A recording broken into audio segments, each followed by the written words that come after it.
Public polling in the UK and other European countries on the support for Israel has been souring for a long time. As early as November 2023, public sympathy for Palestinians was higher than that for Israel in the UK, for example.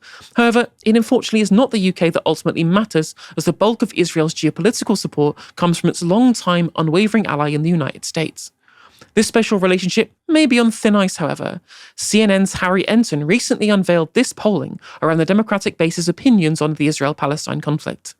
Who Democrats sympathize more with, Israelis or Palestinians? In 2017, the Democratic Party was a pro-Israeli party. Look at this. They sympathized with the Israelis by 13 points, more with the Israelis than the Palestinians. But look at this sea change. Now Democrats sympathize more with the Palestinians by 43 points. Oh my God, that is a change in the margin of 56 points over the course of just 8 years. So all of a sudden, it's the pro-Palestinian position that actually reigns supreme in Democratic politics.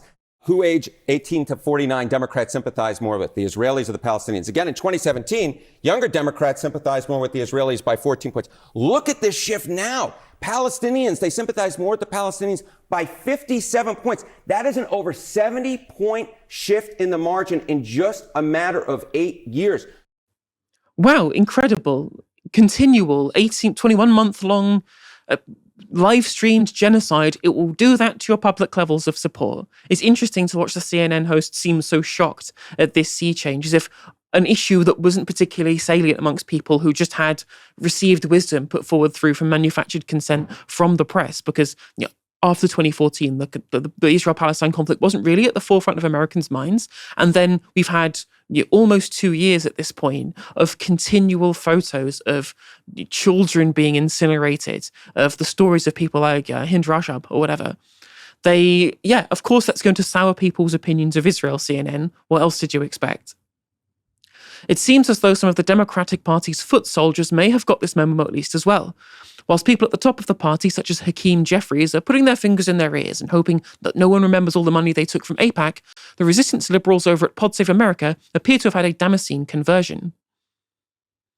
And I don't think Democratic candidates should take money from AIPAC or vote to fund military support for Israel anymore. I really don't. In this government, absolutely not. And that especially includes, I think, the next Democratic nominee for president. Things I want to see Democrats at least calling for is cutting off military assistance to Israel. Yep. It's a rich country, by the way. They don't need our $3 billion a year. And hands up, right? Barack Obama signed a 10-year MOU for $3.3 billion a year. So we're part of the problem here. Mm-hmm. Let's correct it. I would like to see talk about sanctioning Israeli government officials who use genocidal rhetoric or who talk about ethnic cleansing openly. We should support a ceasefire resolution at the UN. We should demand that international press be allowed into the Gaza Strip to report on what's happening without an IDF minder. It's insane. The press still can't go into Gaza and cover what's happening. And I also think there has to be a total mindset change in the Democratic Party. When the war ends, we are not going back to the pre-October 7th status quo, because it's not where the party is. It's not where the world is. We're not going to shovel billions a year in military aid. We're not going to veto every effort to recognize the Palestinian state at the UN. We should not take money from AIPAC. And I will hold out hope for better political leadership in the US and in Israel. But we have to also recognize that the Biden era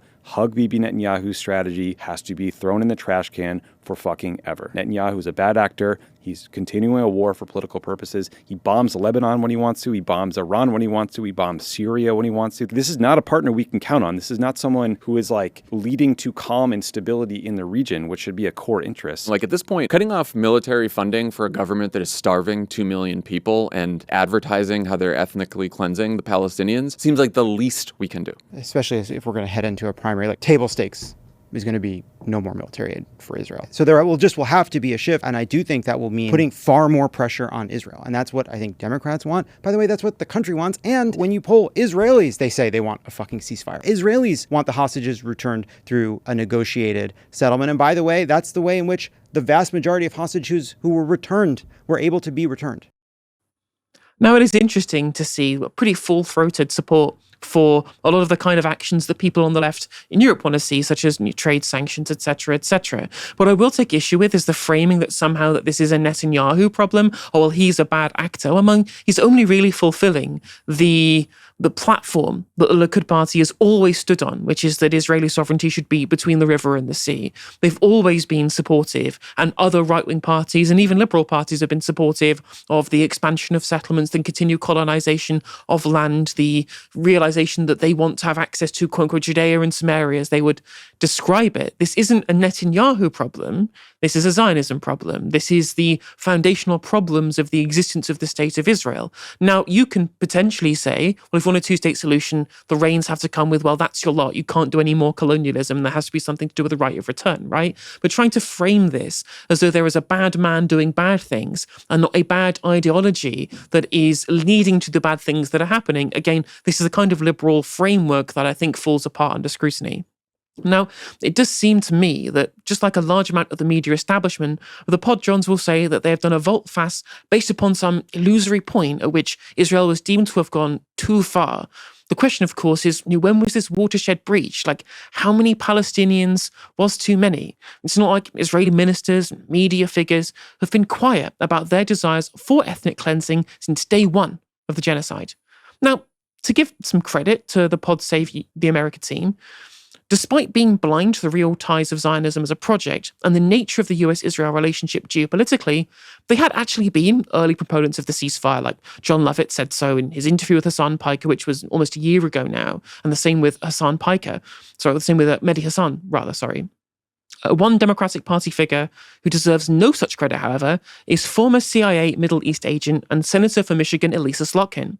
Slotkin has been tipped by many to be a future potential Democratic Party leader, given her background as an intelligent asset, and has also previously worked in the Pentagon under both Bush and Obama. She was recently interviewed by Krystal Ball and Saga Enjeti for their YouTube channel Breaking Points, marketed as a populist unity channel with both left-wing and right-wing hosts.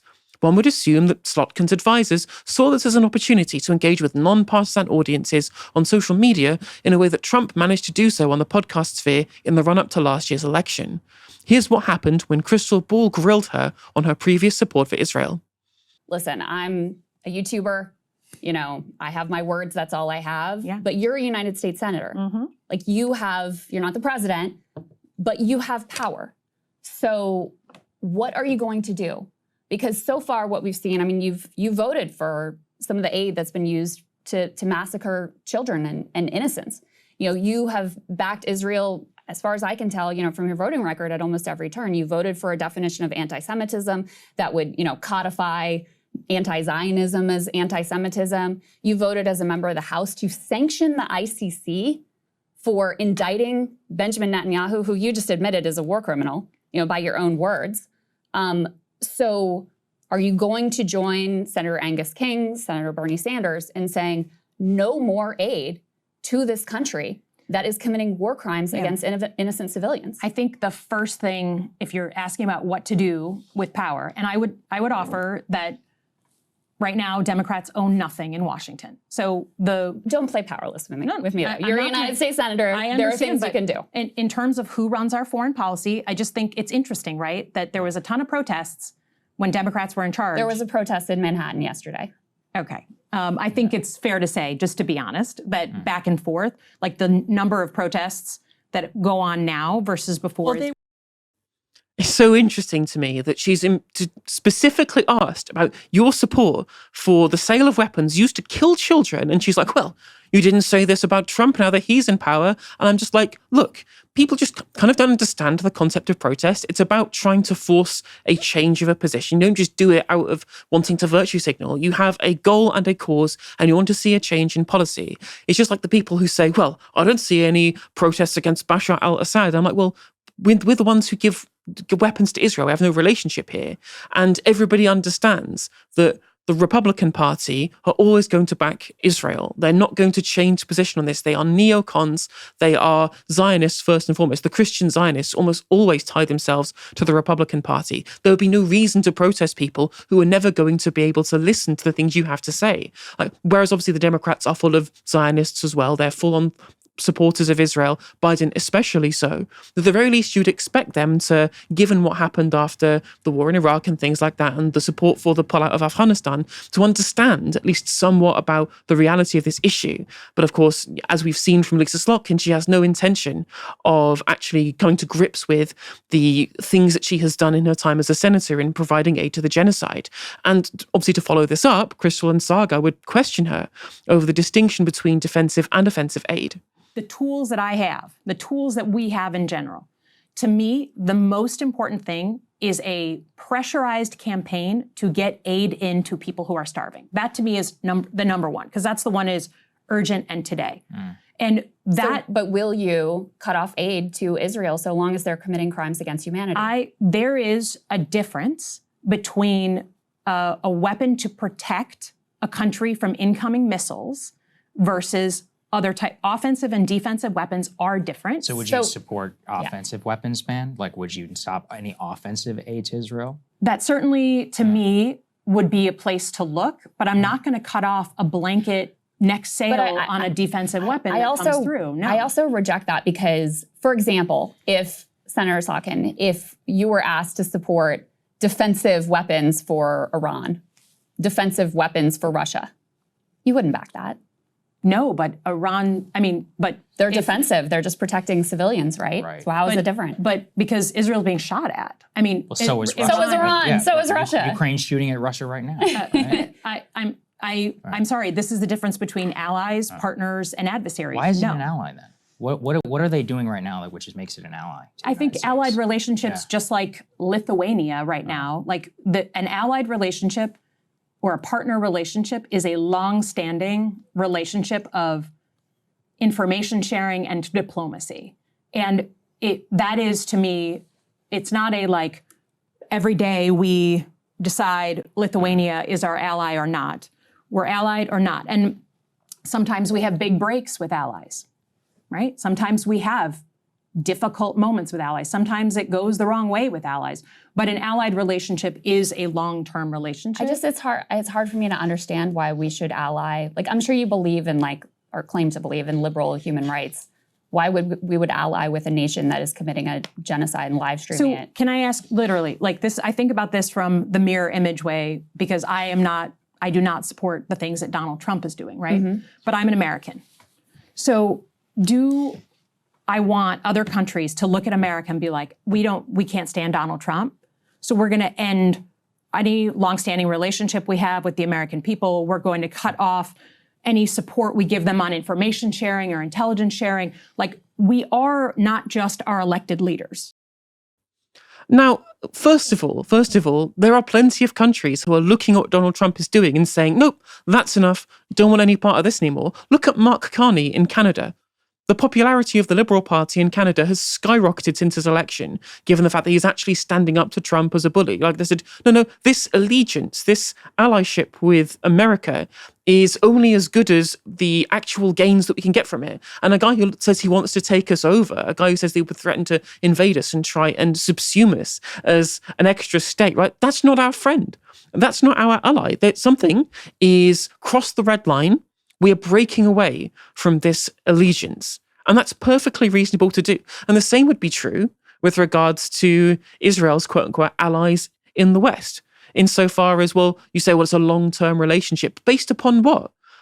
Based upon the fact that, Slotkin specifically understands, as obviously a previous CIA operative, that Israel doesn't really act in terms of a vacuum. It is specifically a US power entity in the region. It's their stationary aircraft carrier in the Middle East. In the words of Joe Biden, if Israel didn't exist, America would have to invent an Israel to protect her interests in the region. And so that's the reason why we can't break this allyship, no matter what they do in her mind, even if they commit genocide, because that geopolitical interest is more important than basic humanity. Where in reality, I would not want to be allies with somebody, any ethno-nationalist state, let's be real, right? The UK and the US are both still allies with Saudi Arabia who've committed war crimes in Yemen. That should be going as well, right? You look at people like David Lammy saying good things about Azerbaijan after the ethnic cleansing of the Nagorno-Karabakh. These are relationships in terms of the things that they have done, which shouldn't be the basis for a relationship of allegiance, in my mind.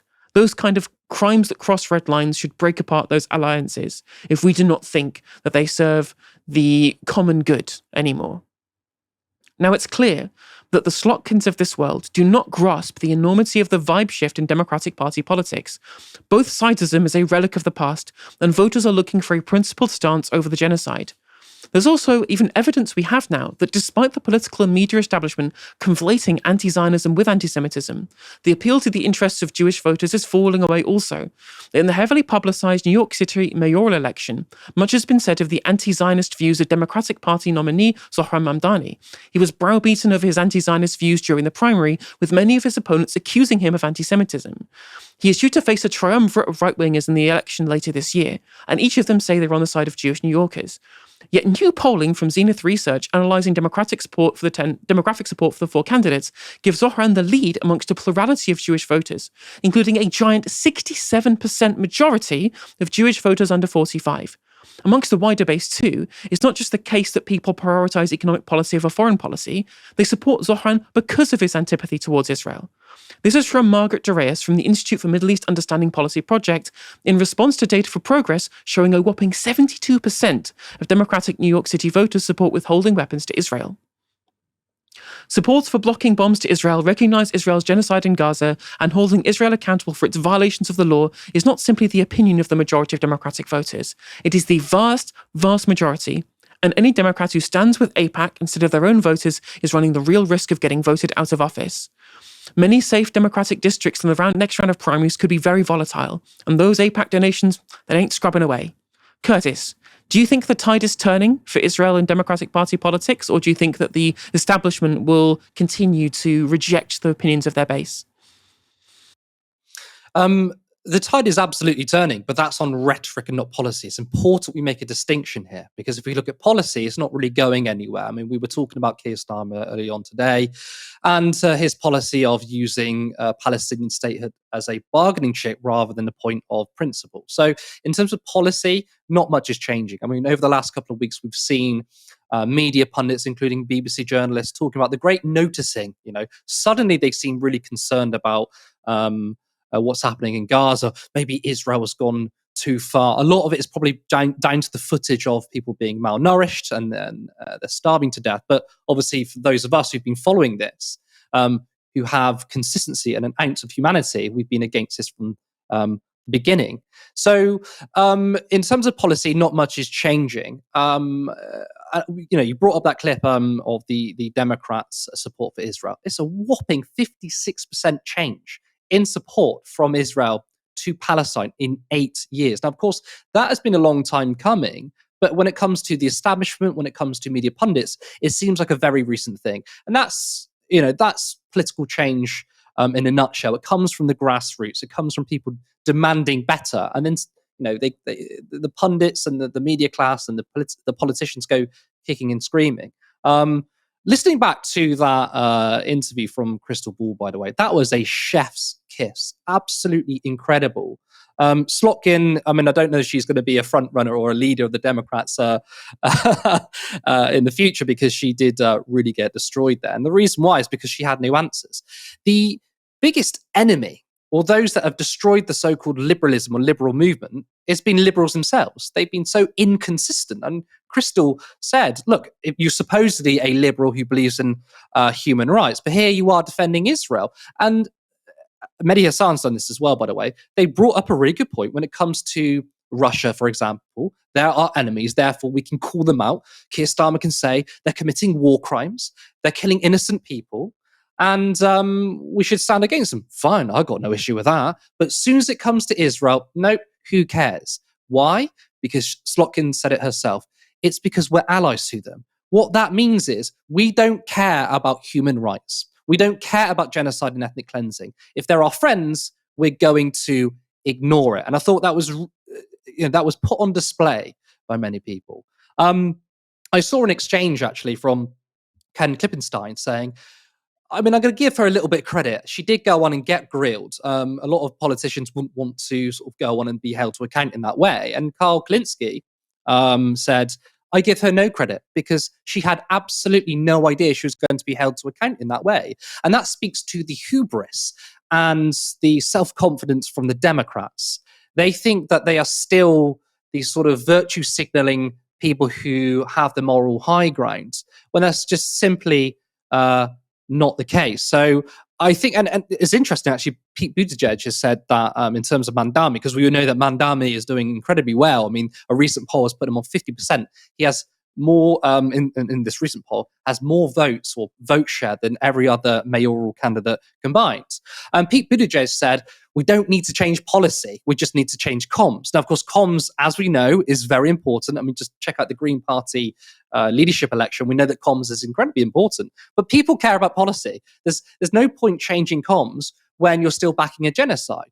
Mandami is popular because he's talked about bread and butter issues, class issues, freeze the rent, affordable homes, and of course he doesn't stand with Israel. In terms of the point about Jewish people supporting Mandami, he has actually a lot more support with Jewish New Yorkers than other candidates, and it signals to a lot of people that the weaponization of anti-Semitism, that criticisms of Israel is the same as anti-Semitism. Not only are people waking up to that fact, because we've seen it a whole host from the left and Jeremy Corbyn and elsewhere, but since obviously 7th of October, people are waking up to that fact. But a lot of Jewish people are going to be incredibly insulted that their identity is being weaponized. Now, I was speaking to Matt Binder from the Majority Report a couple of weeks ago, and I asked him that very question. I said he polls quite well with Jewish people, and of course, in the UK, it's a little bit different. His response was Jewish New Yorkers or Jewish Americans are quite progressive in their entire politics. So I think they warm to Mamdani in other policy areas, but clearly they're not falling for it. But yeah, I think it's important to note that the policies aren't really going to change. But I think more and more Democrats may try to sort of appeal to that sort of new base, shall we say, of the Democrats. But again, what Slotkin was saying, her answers were appalling. I mean, she was saying that, well, we can't do a sort of blanket ban on Israel because that would be like, turning on America because Donald Trump is president. What does that even mean? I mean, if you were to use that analogy, the analogy would be, well, we don't expect you to give money to Donald Trump's campaign. And you turn around saying, well, I would give money to Donald Trump's campaign because he's the president of America and we support Americans. I'm still trying to decipher that message. There are things Democrats can do, by the way. They do have some power. I know they're not in government, but they do have some power. But also, they can stop taking money from AIPAC. There's a really good way of showing the people that we do not stand for genocide. We don't stand for Israeli war crimes. And if you want to turn around and say, but we don't have the power, I'm so sorry, we can't do anything about it, Donald Trump's in power, well, don't take money from AIPAC. So it's another lie. I am obviously encouraged that the debate is changing on this, and we just simply need to keep up the pressure. What we will know, and what a lot of us are expecting, is many people are going to look back on these moments and say, we were always against the genocide. And thankfully, we've got the receipts. Yeah, absolutely. I think it's a really interesting point there you made about the weaponization of anti-Semitism, even in New York politics. Say, well, actually, New York Jews are very, very progressive. And I think that is true in a lot of cases. And what this weaponization is the dual loyalty trope in reverse. The dual loyalty is this anti-Semitic thing that gets thrown at Jewish people, saying you're more loyal to Israel than you are to our own country, so you have to leave. Right? That's what anti-Semites say to Jewish people. And yet pro-Zionist types will say that about people they don't know who are Jewish and try and paint anti-Zionist Jews as being self-hating, for example, saying, why don't you have loyalty to this foreign state? I'm like, well, actually, when you looked at the mayoral election and Mamdani said, well, I'm just going to concentrate on the 5 boroughs rather than have a foreign trip to Israel or whatever it is, that would have resonated with people. It's like, yeah, my material conditions matter. Our relationship with this country matters. I'm an American citizen. And to try and imply that these people's opinions on Israel are more important than their opinions on municipal politics, quite frankly, I find that to be anti-Semitic. Again, it is the dual loyalty trope in reverse. You're absolutely right.